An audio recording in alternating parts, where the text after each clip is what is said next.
Fala galera, bom dia, tudo bem com vocês? Turma 701, aula de Educação Física. Gente, o que vocês acharam da nossa P2?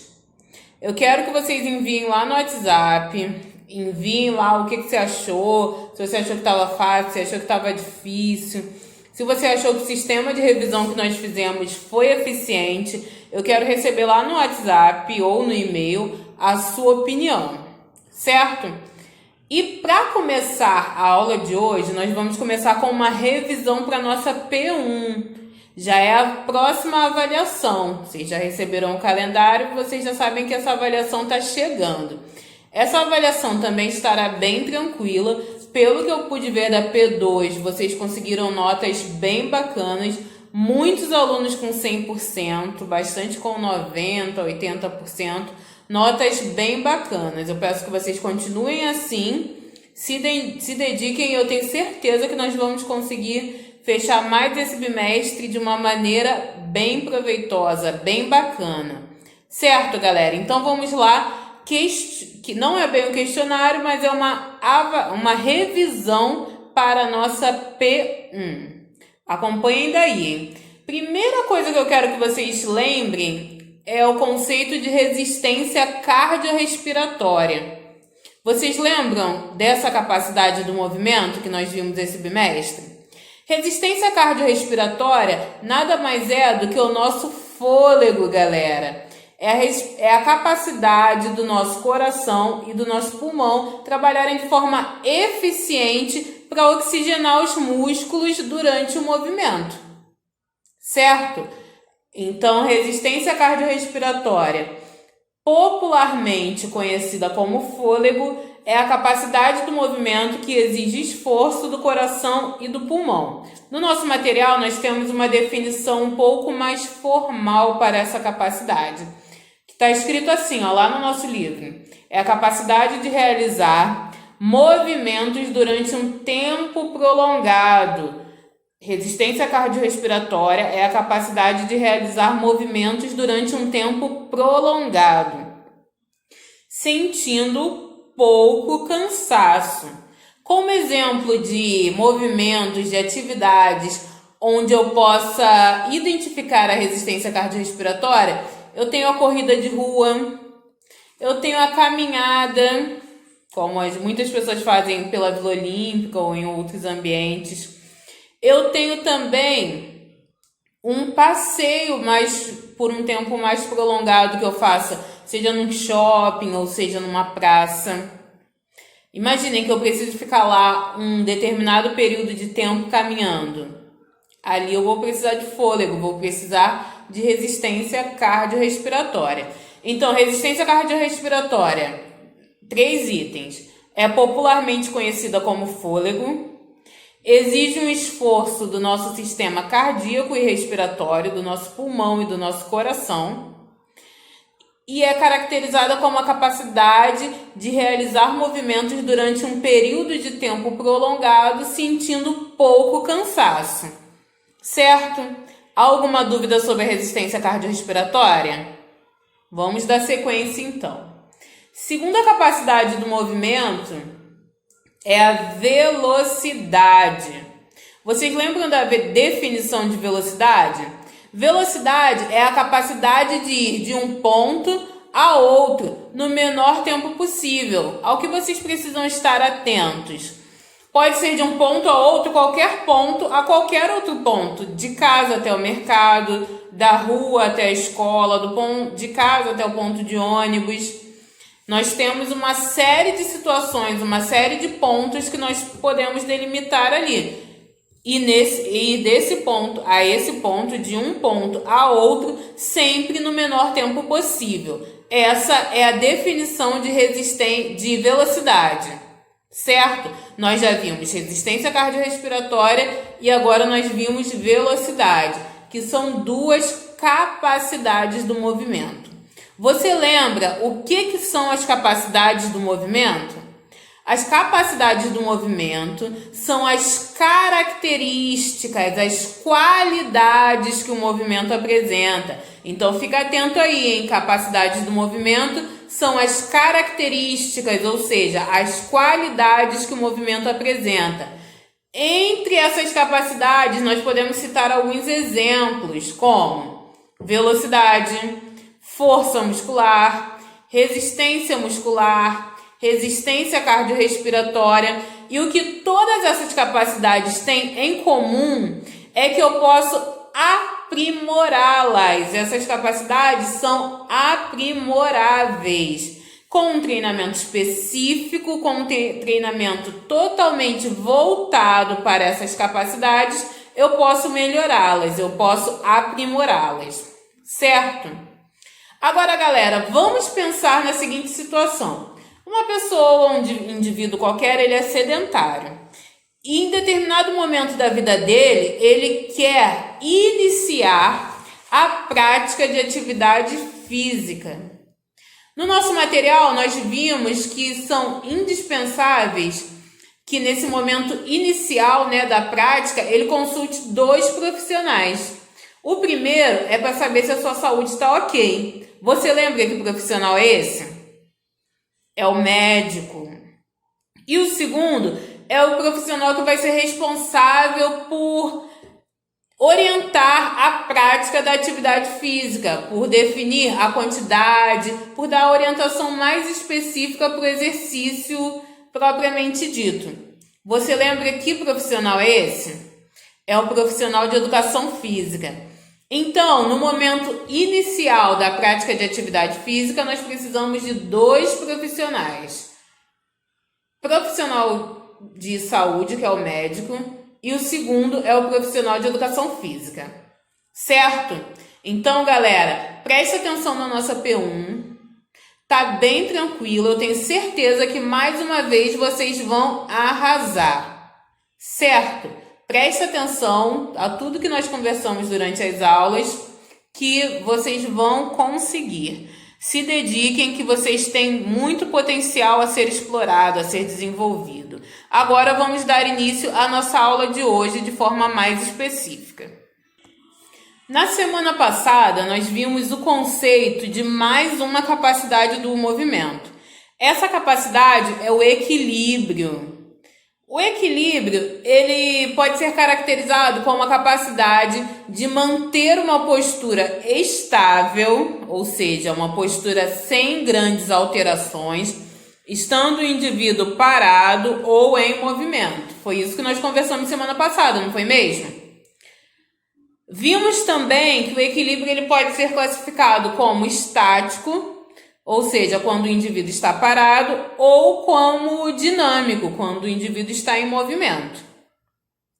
Galera, nós vimos algumas situações onde o equilíbrio é a principal capacidade do movimento explorada.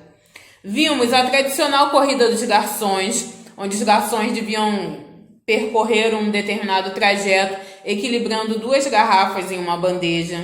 Nós vimos a situação do surfista, nós vimos pessoas andando de patins, pessoas andando de skate. Nós vimos algumas situações em que nós podemos identificar o equilíbrio.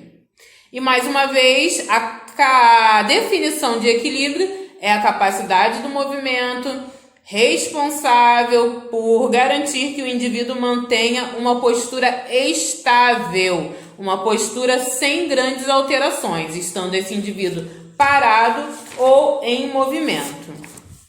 E agora, galera, eu vou deixar para vocês uma atividade para ser feita em casa. Livro, página 72, número 1 e número 2. São somente 2 atividades, 2 exercícios que vocês conseguem fazer bem rapidinho. Então, galera, para casa, livro, página 72, número 1 e número 2. Então, galerinha, nossa atividade para casa é essa daqui da página 72, números 1 e número 2. Número 1 e número 2, no número 1 você deveria identificar as situações em que claramente nós vemos uma pessoa que está, onde se eu verifico a capacidade do movimento denominada equilíbrio. Eu vou lá e vou circular. Vou observar cada uma dessas pessoas, o que elas estão fazendo, e se ela estiver desenvolvendo o equilíbrio, eu vou circular. Certo? Na questão número 2 é o seguinte: no percurso da sua casa até a escola, você vai tentar lembrar, né, do percurso que você fazia da sua casa até a sua escola, quando nós tínhamos aulas presenciais, você vai lembrar desse percurso. E observar as pessoas, prestar atenção nos movimentos que elas realizam e descrever 4 movimentos que apresentam a capacidade do movimento denominada equilíbrio. 4 situações em que as pessoas estejam fazendo alguma coisa, algum movimento que ela precise de equilíbrio. Você vai descrever aqui 4 situações, uma linha para cada situação. Certo? Então, página 72 é a nossa atividade de casa. Anota aí no material de vocês. Página 72 para casa. Isso aí, para casa. Espera aí, deixa eu consertar isso aqui. Página 72.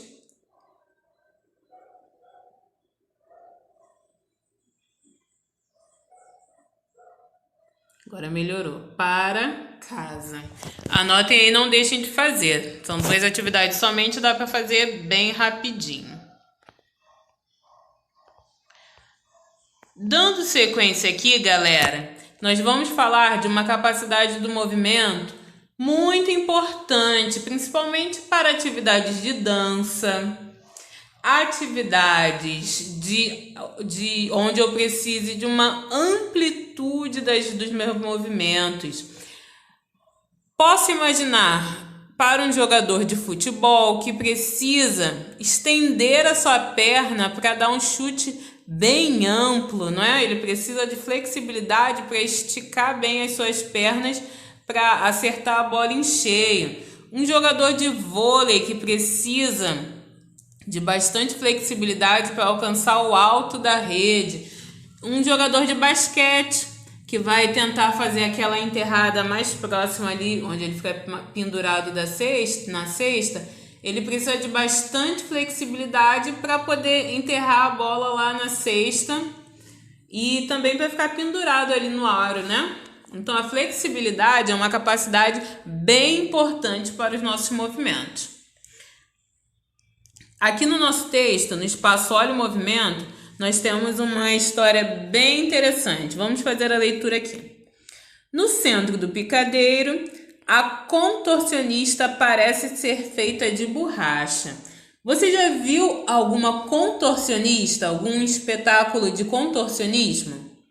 Se você não viu, procura na internet aí, procura alguns recordistas mundiais, você vai ver que eles fazem coisas impressionantes.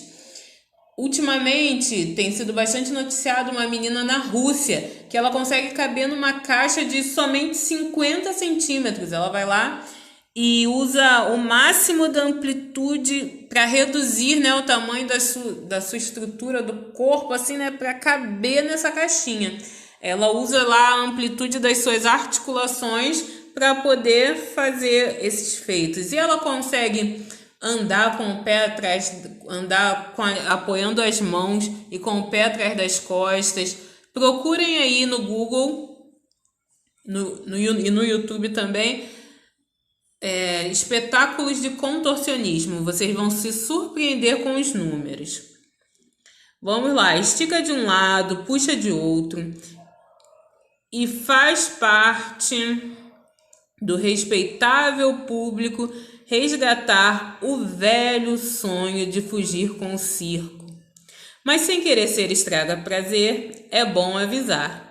Deixe o contorcionismo fora de suas ambições circenses.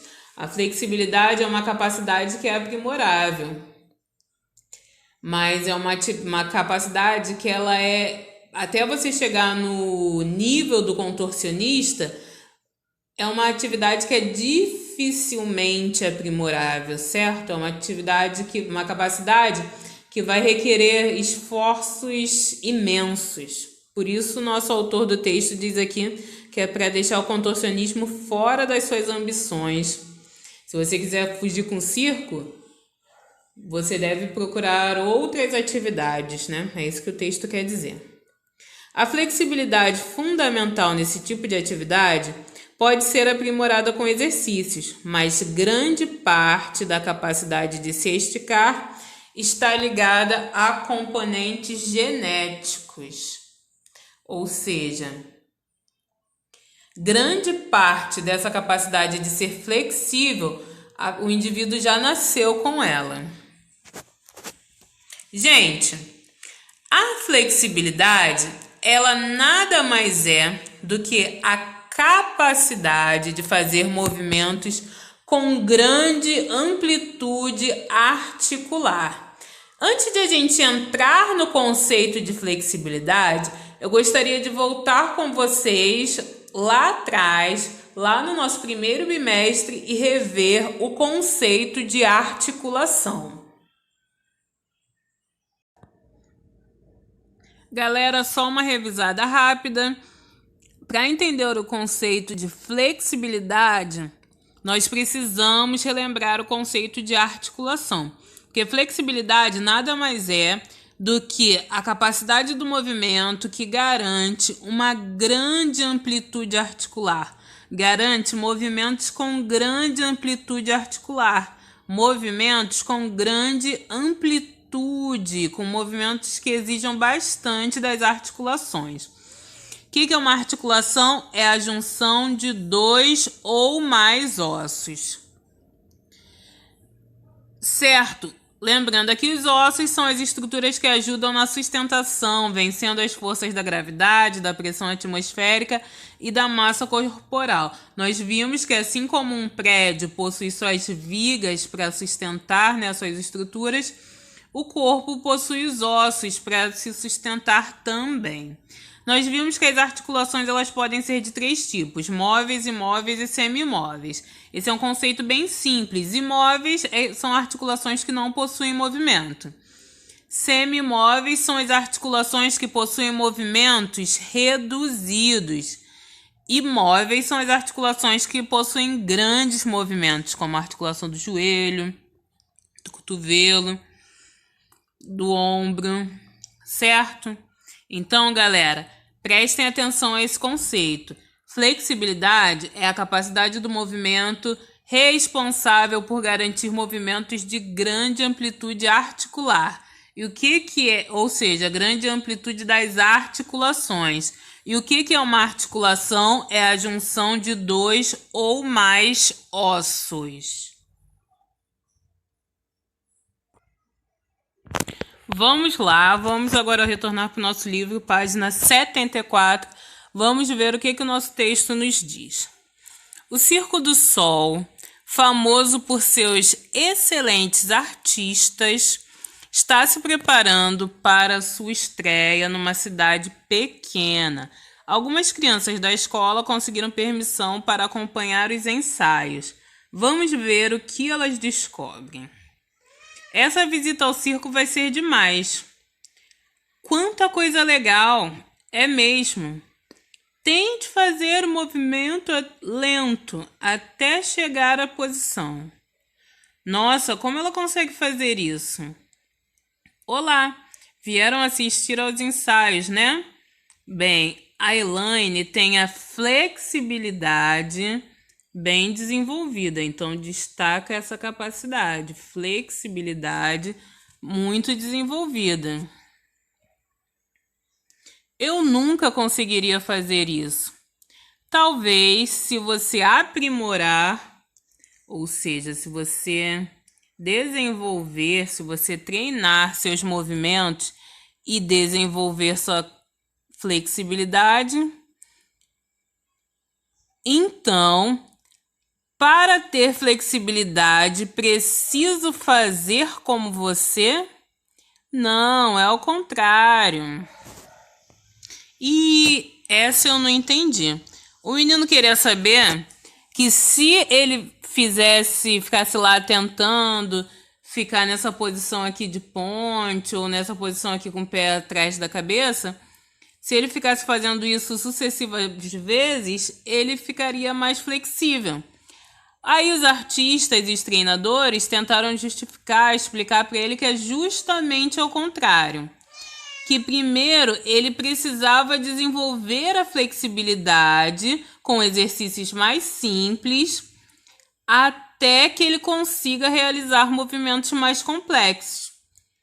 Então, de novo, o que o menino queria saber? Ele queria saber se para ficar mais flexível ele precisava realizar esses movimentos aí difíceis como a artista está fazendo. Só que eles explicaram que é justamente ao contrário.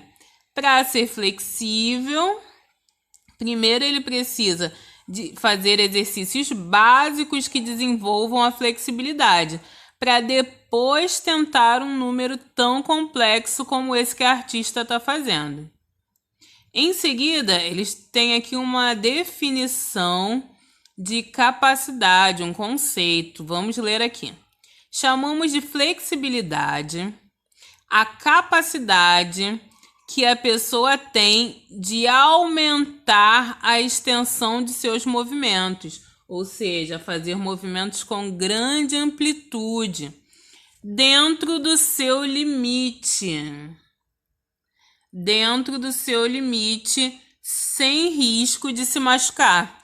Então, galera, não adianta ficar tentando fazer movimentos complexos. Eu preciso respeitar os meus limites, respeitar os limites do meu corpo, para só então tentar movimentos complexos. Aposto que podem identificar vários movimentos com flexibilidade aqui no circo. Vejam. Aí, galera, aqui na próxima página nós vamos poder identificar que os movimentos que têm flexibilidade não são somente os movimentos que a contorcionista faz. Alguns movimentos simples que até mesmo nós fazemos no nosso dia a dia, nós conseguimos identificar a flexibilidade. Tanto é que, se nós perdermos um pouco da nossa capacidade de sermos flexíveis, nós vamos ter dificuldade para realizar esses movimentos que são mais básicos. Como, por exemplo, nós vemos aqui, ó, amarrar o sapato. E o menino diz, mas amarrar os sapatos eu também faço. Mas será que se ele não tivesse a flexibilidade suficiente, ele conseguiria flexionar a perna, levar os braços até o pé? Provavelmente não, né, galera? Ele precisa ser flexível até mesmo para realizar esses movimentos mais simples. E aquele trapezista que está se alongando como nós fazemos na escola? Esse aqui que está com o bastão. E aquele outro ali, ó, que precisava subir a arquibancada, que tem, ó, degraus bem altos, ele precisava estender a perna. A flexibilidade é uma capacidade que pode e deve ser melhorada, mesmo por quem não está se apresentando no circo. Ou seja, a flexibilidade, ela traz muitos benefícios também para o nosso dia a dia. Não é só para um contorcionista profissional, um artista de circo profissional. A flexibilidade, ela traz muitos benefícios até mesmo para os indivíduos comuns, para as pessoas que não são atletas, para as pessoas que fazem atividades simples no seu dia a dia. Vocês nos dão licença? Temos que nos arrumar para a estreia. Vocês virão, né? É claro! E toda a turma da escola também virá. Espero vocês, vou caprichar na apresentação. Certo, galera? Então, o que nós podemos perceber aqui? Que a flexibilidade, ela pode ser identificada no movimento do contorcionista também. Mas, além disso, nós temos outros momentos onde a flexibilidade também é visível, como quando eu vou subir degraus mais altos de uma escada, quando eu vou fazer alongamentos, quando eu vou amarrar o cadarço, até mesmo quando eu vou vestir um casaco um pouco mais apertado, eu preciso da flexibilidade para fazer uma grande amplitude com os meus ombros. certo? Galera, eu espero que vocês tenham entendido bem o conceito de flexibilidade, que vocês tenham conseguido relembrar o conceito de articulações. Eu vou encerrar aqui a aula de hoje. Fiquem com Deus e até semana que vem. Não esqueçam de prestar bastante atenção na hora de fazer a nossa P1. Tchau, tchau!